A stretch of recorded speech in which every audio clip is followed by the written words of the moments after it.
Muitos de vocês acabam treinando muito bem, se alimentando muito bem, fazendo fortalecimento, descansando, mas ignoram uma parte importante do desempenho na corrida, que é a parte mental, a parte da neurociência. E neste vídeo eu vou te apresentar 10 conceitos de coisas que talvez você faça no momento que te impedem de alcançar melhores resultados na corrida. Porque o nosso corpo e a nossa mente é como se fosse o hardware e o software. Não adianta eu ter as melhores peças, as melhores engrenagens, a melhor memória RAM, a melhor placa de vídeo, como se fosse o meu corpo, então não adianta ter o melhor músculo, o melhor tendão, se eu não tiver um bom software que consiga aproveitar toda a potencialidade dessas peças, que seria o programa que a gente usa. Então não tem nada, não dá para usar o Windows Vista e esperar o melhor desempenho dessas peças. Então por isso tá aqui, ó, os 10 conceitos, eu vou passar sobre cada um deles. Primeiro conceito é 24 horas para se lamentar ou para comemorar. O que quer dizer isso? Que é sempre quando você passa por um treino muito difícil, por uma corrida muito difícil ou uma corrida muito fácil, sempre que você encara qualquer desafio, você tem apenas 24 horas após esse desafio para comemorar ou para se lamentar. Depois disso, você simplesmente vai voltar à rotina. Por quê?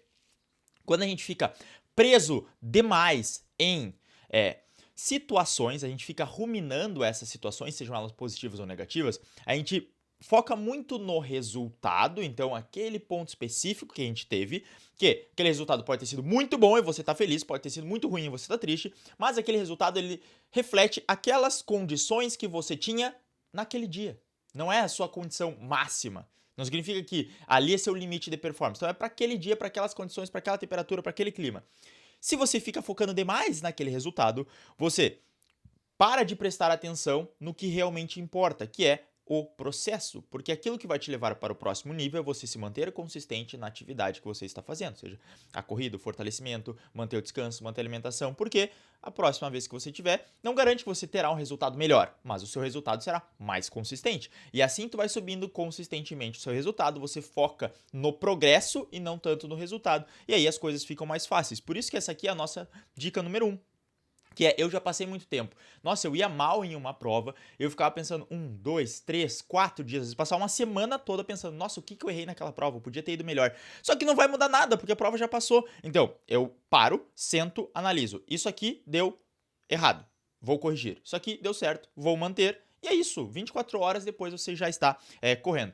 É mais ou menos, eu chamo a regra do Jack Bauer, né? Pra quem assistia 24 horas, seriado que passava, é mais ou menos isso. Lembra sempre dele que isso vai te ajudar, beleza? Mas antes disso, antes da gente continuar, tem que dizer que eu sou o Nestor, sou treinador e atleta amador de corrida de rua. Caso seja a tua primeira vez aqui no canal, inscreva-se e também pode deixar o like no final do vídeo, caso tu tenha gostado dessas dicas, que vai me ajudar muito. E também dizer que, caso tu deseja conhecer a minha assessoria de corrida, a Pro Elite, entender um pouco mais sobre como eu trabalho, é só tu clicar no primeiro link da descrição que tu vai ter todas as informações necessárias. Vamos lá para a parte 2. Seja previsível. O que eu quero dizer com seja previsível? É que você precisa saber o que você vai fazer no dia da sua prova ou no dia da sua corrida. Porque não existe nada que atrapalhe mais os nossos resultados do que a imprevisibilidade. Porque a imprevisibilidade aumenta o nosso nível de estresse, ela aumenta o nosso cortisol no corpo, então a gente fica mais nervoso. E aí, quando tu não sabe muito bem aquilo que tu vai fazer, seja o teu treino, então, tem alunos que saem sem saber o que vão fazer no treino. Então eles simplesmente ligam o relógio e vai. Aí muitas vezes o relógio está marcando uma coisa, mas eu coloquei na descrição, lá no aplicativo que eu mando os treinos, outra coisa. Então, por exemplo, para fazer uma corrida progressiva.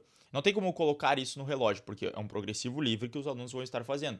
Então no relógio só tá correr 10 quilômetros, correr 12 quilômetros, e aí na descrição está fazer cada quilômetro mais rápido que o anterior. Isso é possível se ele ler. Muitas vezes o aluno não lê e aí ele não faz o treino que eu tinha pedido para fazer. Ele, Nestor, tu deixou só 10 quilômetros livre para mim. Eu falei, não, cara, era para, ou não, moça, era para fazer isso aqui. Então é importante você se preparar, porque aí você consegue dar a qualidade necessária nos seus treinos e também você sabe exatamente aquilo que precisa executar. Você consegue direcionar a sua cabeça para as ações necessárias. Porque se é para correr numa V3000 com um esforço de 8 de 10, é para correr nesse esforço. Se você está correndo no esforço de 6 de 10, tem alguma coisa errada.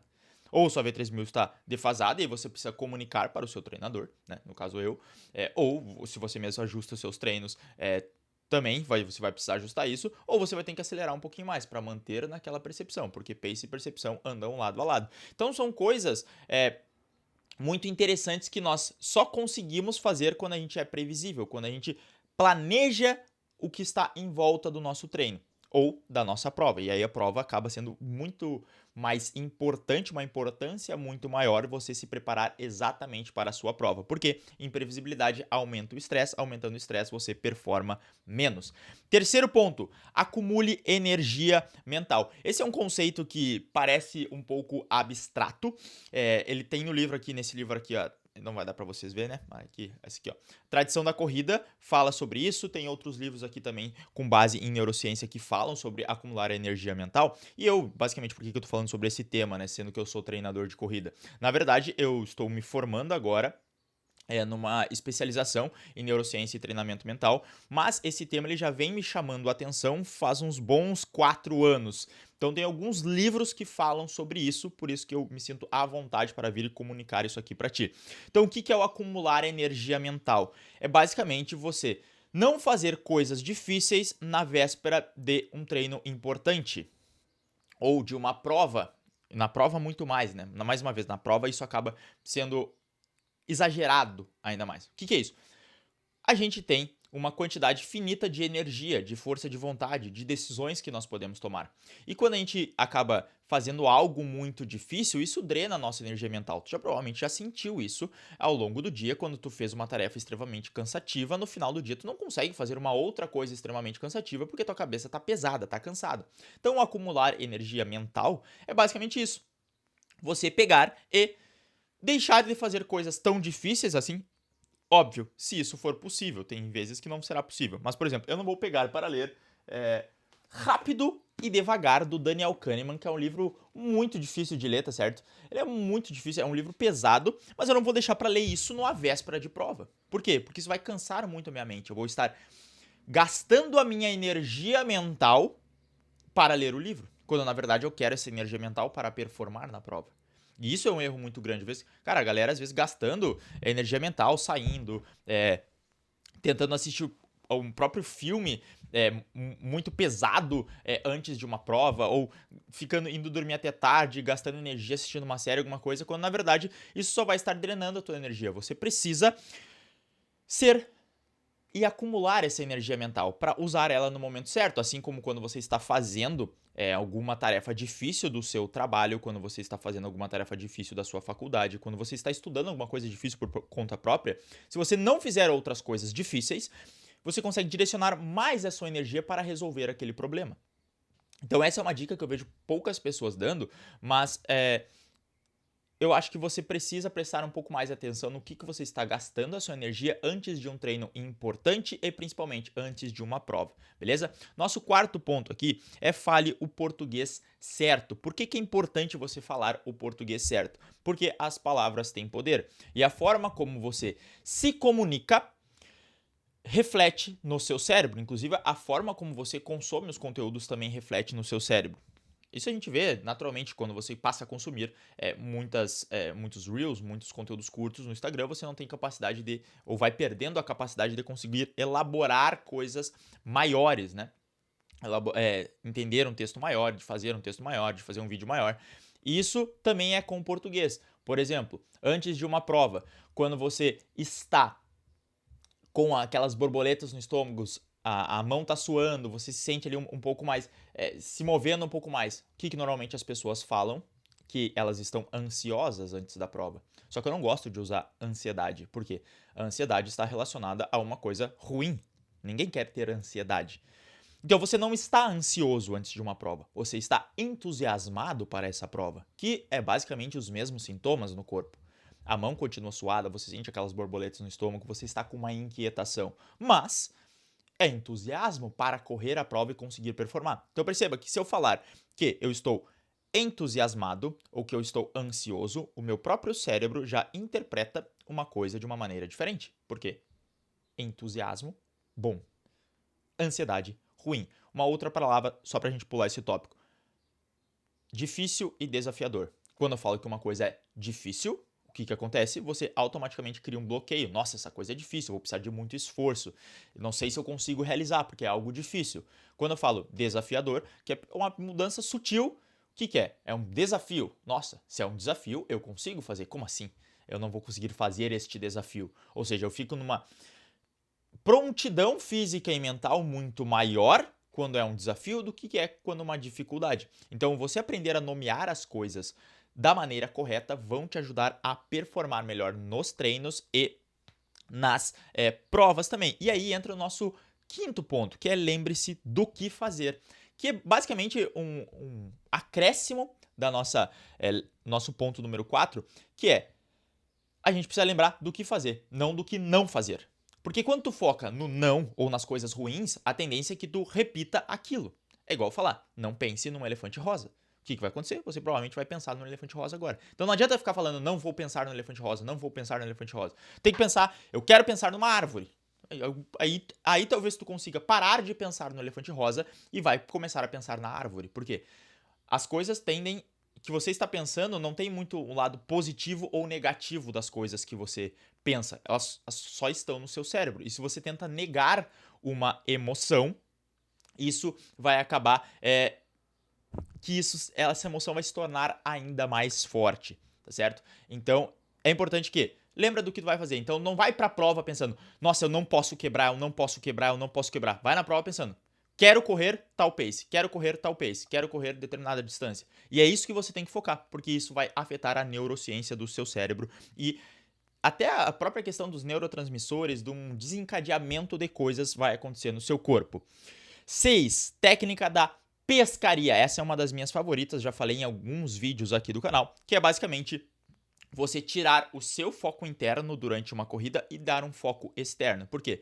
Quando a gente está correndo numa prova ou num treino, a gente tende a ficar muito dentro das nossas emoções, da nossa cabeça, da nossa técnica de corrida, e isso vai fazendo com que a gente se sinta pressionado pelas coisas, porque, nossa, eu tô correndo, será que eu vou conseguir? Será que eu não vou conseguir? Eu vou quebrar, nossa, tá muito difícil. E aí, quando tu utiliza a técnica da pescaria, tu foca em alguém que está à sua frente. Tu foca num poste, tu foca numa pessoa, tu foca numa esquina, porque tu está tirando o seu foco interno das sensações que você está tendo e está passando a focar lá na frente, ou seja, um foco externo. Tu consegue desligar um pouco dos teus sentimentos e a única coisa que tu quer da tua vida naquele momento é atingir aquela pessoa que você mirou nas costas, como se tivesse jogado um anzol, pegou na pessoa e você tem que puxar, ou seja, se puxar até encontrar essa pessoa, ou poste, ou esquina, ou árvore, ou local, enfim, sei lá, você pode escolher o que você quiser.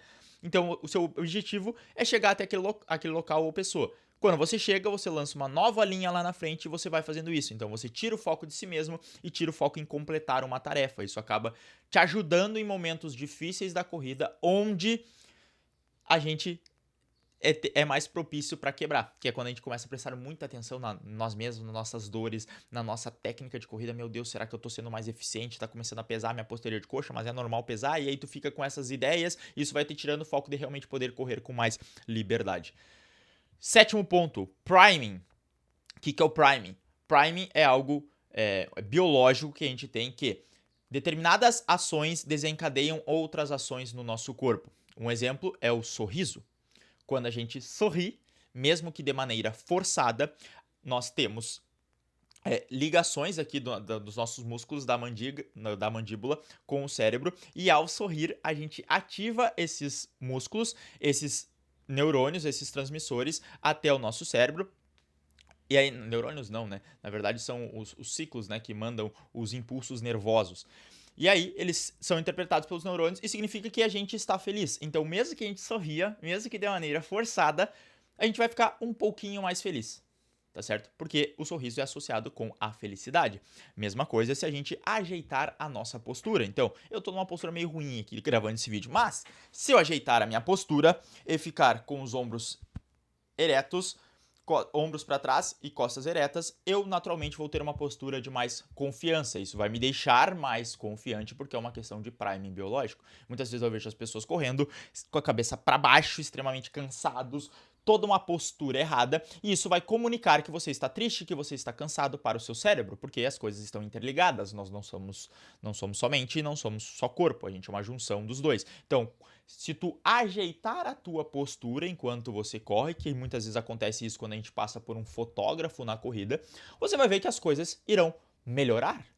Você vai ficar, nossa, estou muito mais feliz quando passo pelo fotógrafo. Depois da 10 metros, tá cansado de novo. Por quê? Porque provavelmente tu soltou a postura, tu só ajeitou a postura pro fotógrafo para ficar bem na foto. Mas isso é algo que reflete no seu corpo. Então, esse priming biológico são essas pequenas atitudes, inclusive tem o priming até por palavras que a gente pensa desencadeiam determinadas ações e é algo que você precisa prestar atenção. O próximo ponto que a gente tem aqui é a chuva ou o método RAIN, que deriva do inglês, que é basicamente 4 pontos quando tu está passando por uma experiência emocional. O primeiro, o R é de reconhecer essa experiência, o segundo é de aceitar, o I é de investigar, o N é de nutrir ou não se identificar. O que quer dizer cada um desses pontos? Digamos o seguinte, tá? Que você está durante uma prova, durante um treino, e você tem um sentimento. É importante que você reconheça esse sentimento. Então, eu estou cansado. Eu estou ansioso neste treino. Eu estou com raiva. Você reconheceu isso, primeiro ponto. Aí você vai aceitar aquele sentimento. Tu não vai tentar, ou eu estou cansado, tu não vai tentar brigar com o teu cansaço. Tu simplesmente aceita que você está cansado naquele momento. Porque, como eu falei anteriormente, tudo que a gente tenta evitar, isso se torna algo mais forte. Então, quando tu aceita, simplesmente, eu aceito que eu estou cansado, eu aceito que eu estou ansioso nesse momento da prova. A partir disso, você investiga, e perceba que isso acontece rapidamente na sua cabeça, mas se você tem essas etapas, fica muito mais fácil de acontecer. Você vai investigar aquilo ali. Por que será que eu estou ansioso? É porque falta muito para terminar o treino? É porque eu acho que eu não sustento esse ritmo? É porque eu, enfim, tenho outros problemas do trabalho e isso está pesando na minha mente? Por quê?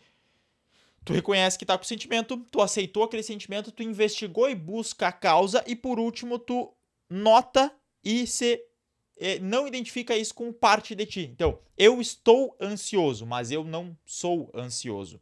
Isso é uma estratégia de psicologia, do mindfulness, que é para te gerar um distanciamento daquela situação. Porque a gente já, não sei se já percebeu como é bem mais fácil nós darmos conselhos para os nossos amigos do que conselhos para nós mesmos, justamente porque a gente vê a situação dos nossos amigos com um olhar de fora, a gente não está dentro daquele turbilhão de coisas. Então por isso que é muito mais fácil a gente achar uma solução. E quando nós estamos passando pelos nossos problemas, o fato da gente se distanciar também dos problemas é algo que facilita. Então, reconhece, aceita, investiga e por último tu fala que não, eu só estou passando por esse momento, mas eu não sou ansioso, eu não sou cansado, eu não sou ruim. Eu só estou passando por esse momento. E aí tu vai ver que é muito mais fácil de suportar as coisas que estão acontecendo. Próximo ponto é seja o Batman, tá certo? O que é ser o Batman? Basicamente, ser o Batman tem estudos psicológicos que mostram que quando nós pensamos que tem uma outra pessoa nos vendo, ou quando nós pensamos que alguém que a gente admira, o que essa pessoa faria nessa situação.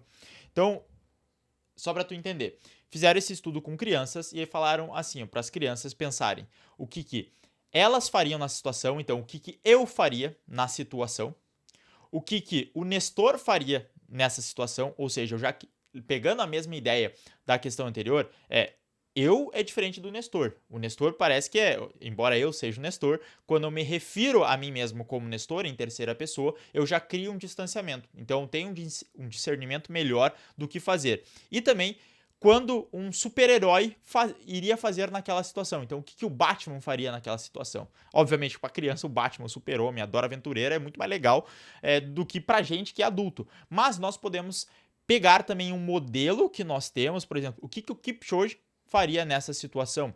O que o Jacob Ingebrigtsen faria nessa situação? O que meu influenciador favorito faria nessa situação?